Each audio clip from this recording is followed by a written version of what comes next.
Some of the information Nancy presented, for example, shows that probably 5 years ago there were 2 or maybe 3 regional health authorities with any significant administrative support for palliative care program development, whereas now there are 6 RHAs with medical support, 9 with administrative support, and the expected outcome will be that in the next few years this is going to grow. There's clearly an appetite for this in many different arenas. But to bring about change in healthcare delivery, clearly competent clinicians need to be available to take care of the patients. And I think Pallium will help to address this component of palliative care delivery. But another barrier to change in healthcare delivery is at the administrative level, to help empower clinician leaders to be agents of change.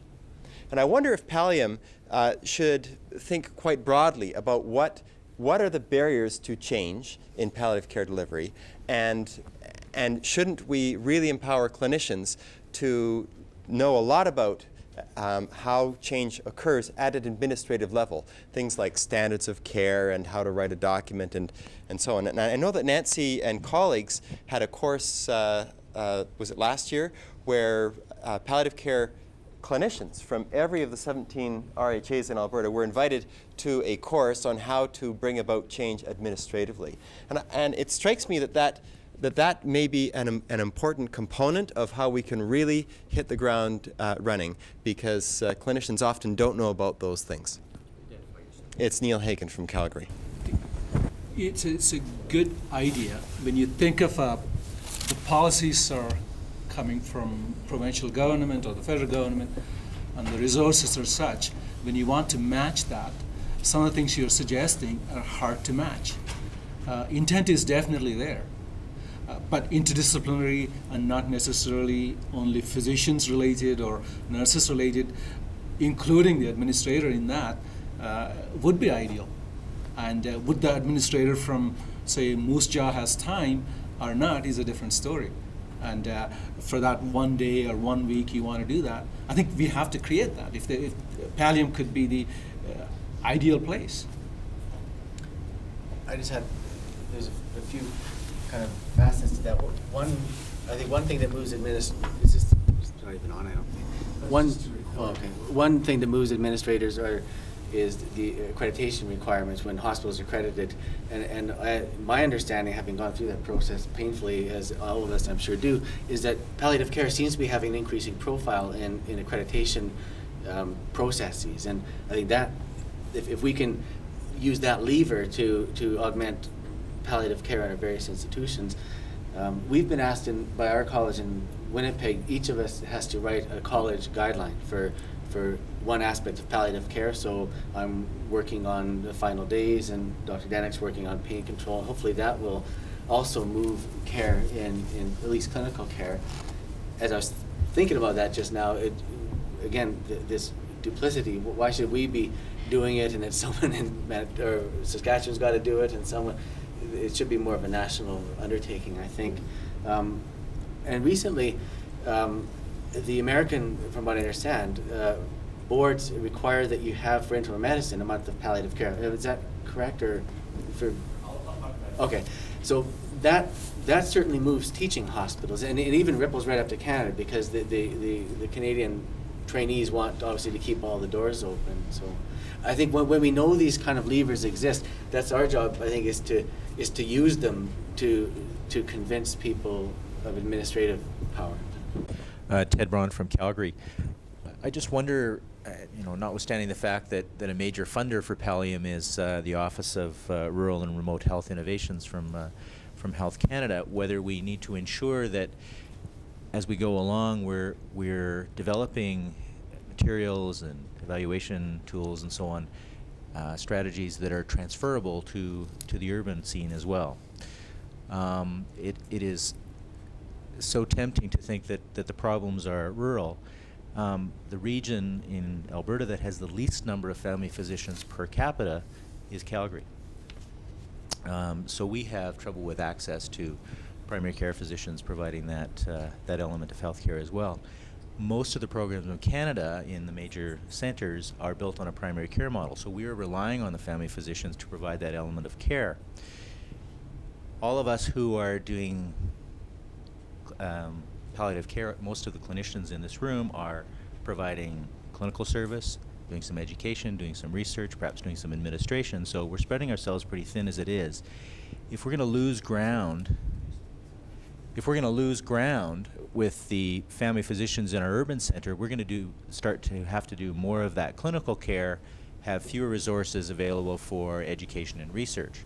And if Pallium is going to succeed, we're going to have the resources for education. So I think we better maintain that wider focus if we're going to succeed. And I'm not sure whether Mr. Kay has any comments on that. I know that Alberta is actually contemplating an urban action plan because of this.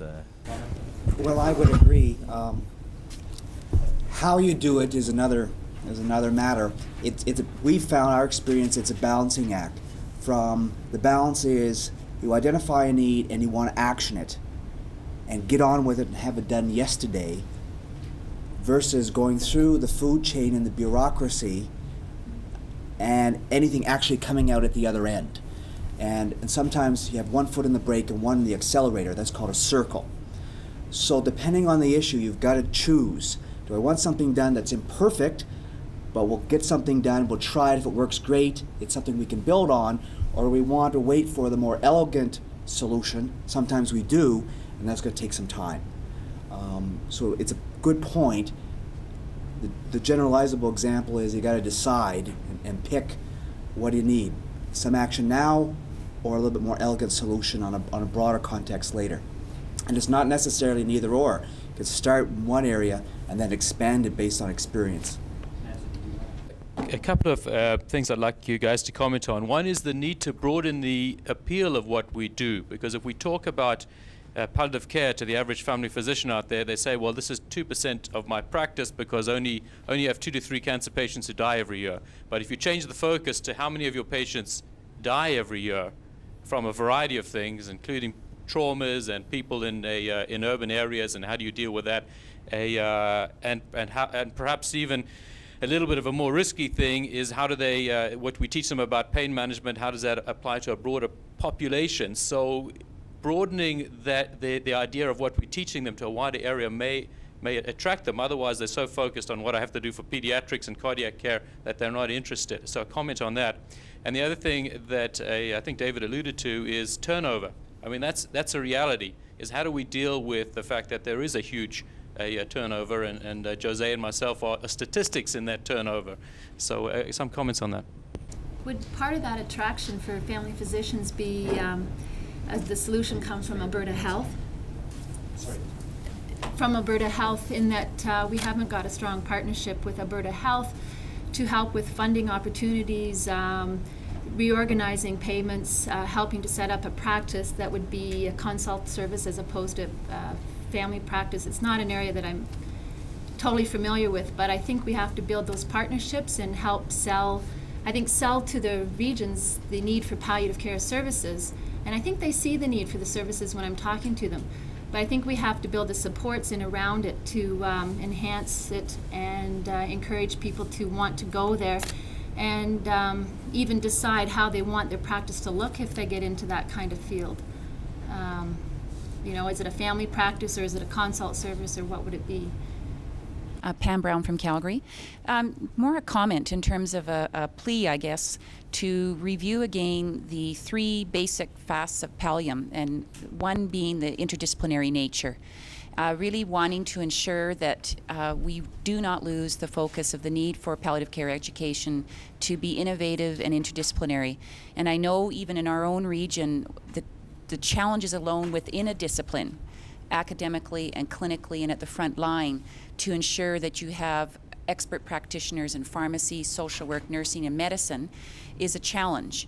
And to think across disciplines and coordinating across disciplines and with faculties and with other team members, it almost sometimes seems insurmountable. So I know that in many aspects we've resorted back into our stovepipes and looked at what will we do in nursing and what will we do in social work, because it's easier. But I really do feel in the end, I think we've all learned that it's not easier. And we end up then having to do damage control. You mentioned in Saskatchewan it resulted when you had this cadre of nurses with expertise but don't have the colleagues and physicians with comparable expertise. We've had the same situation in care centers where we've educated the personal care aides who then find then that they're working with nurses who don't have the expertise. So if we're truly going to practice as per the CPCA norms of practice, which is interdisciplinary, I'm worried that our short-term solutions that we're all finding that we're having to put into place because they're easily done, are not allowing us to truly practice interdisciplinary. And then we have issues in the end where we have physicians, nurses, social workers practicing and not understanding the perspectives that each others are coming from and challenges in the clinical area. So just more of a comment there in terms of making sure we do truly set up Pallium and embrace interdisciplinary. Hi, Dave Weissman, Milwaukee. I'm very impressed at the number of programs you've already got established. You're way ahead of the United States in many respects.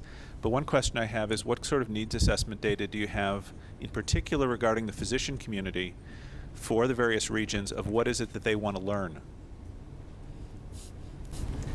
I can tell you from Manitoba, we don't have a needs assessment. I guess we assumed that the pit was very deep and the needs were very great, and no matter what we put in, it would be welcome. But we don't have the data for that. Ted, do you want to speak to that related to the needs assessment you did? No. Such a broad topic. Yeah. I mean, I think the emphasis should be that there needs to be some needs assessment done before we proceed too much direction. Go ahead, Dave. From our perspective, with our PAP and our enrichment training program in particular, we've gotten into problems, particularly our training organizations, in deciding, is that truly a need in that community? We've decided not to worry about that, but to rely on the regional health authorities who have a legislative accountability to decide need, the practicing physician who works in that community and either from a business perspective or a patient care perspective can identify a need, and the citizens who will agitate with the RHA to deliver the goods. You put that into the mixer, and what comes back typically is we agree with the need as we identified in our health region, and we will resource it. And our role then, okay, given that, is how can we make it happen? With the Palcare EdNet course, where we got funding from the Alberta government through a Lee envelope, we sent out surveys to 400 rural physicians and 400 rural nurses, trying to get a sense of what is it that they want to learn of palliative care. And the return rate was poor. So it's a usual problem to get these people. But those who did respond, which is around 20% of people, there's a large focus on the physical, on pain and physical symptoms.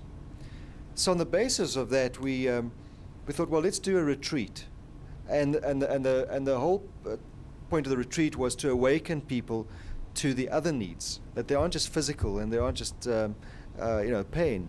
And so we held a retreat last year, and within the retreat we embedded a lot of the spiritual work, our own awareness work, reflection work, and psychosocial. At the beginning of the retreat, we used very much of an adult education format where we put together informal focus groups, as it were.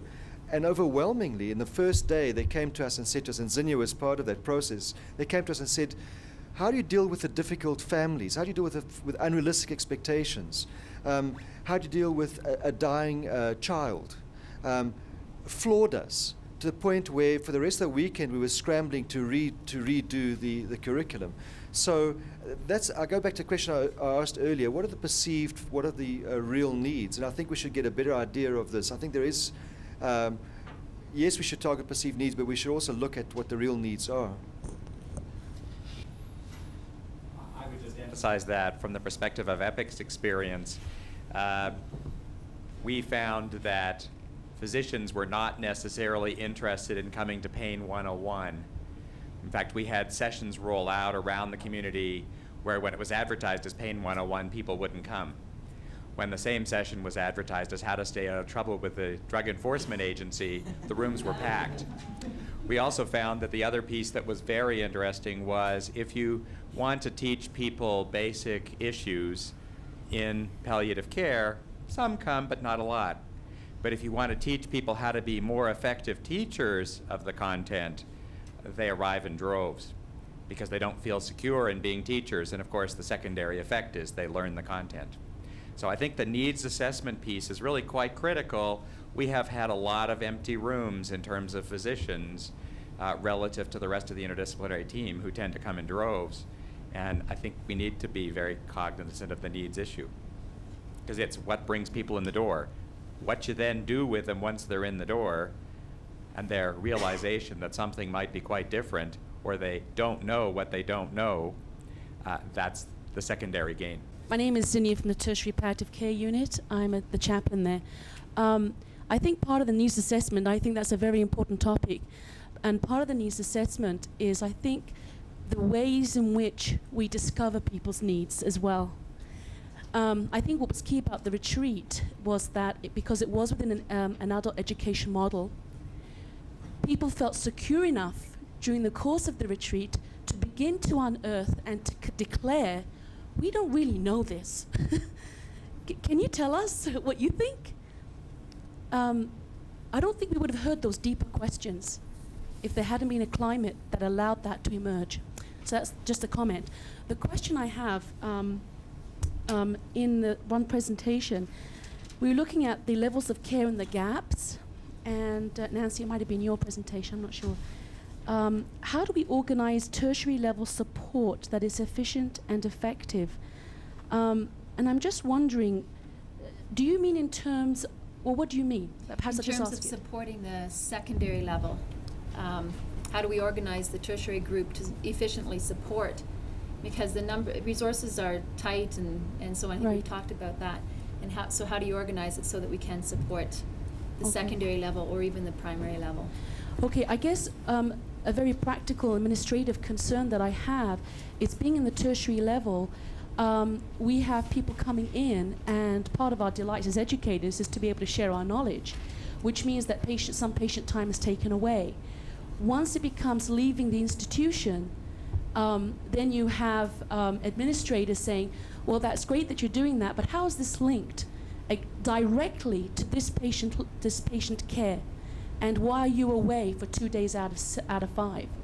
You know, so those kinds of, I think it's very important in my thinking to forge strong links with the administrative stakeholders, actually make them stakeholders if they don't feel that they are, and look at ways in which to take a little bit of the pressures off there for the tertiary people, and also give some financing. Like I think financing and funding is going to be a very, very important issue so that people can replace us when we disappear.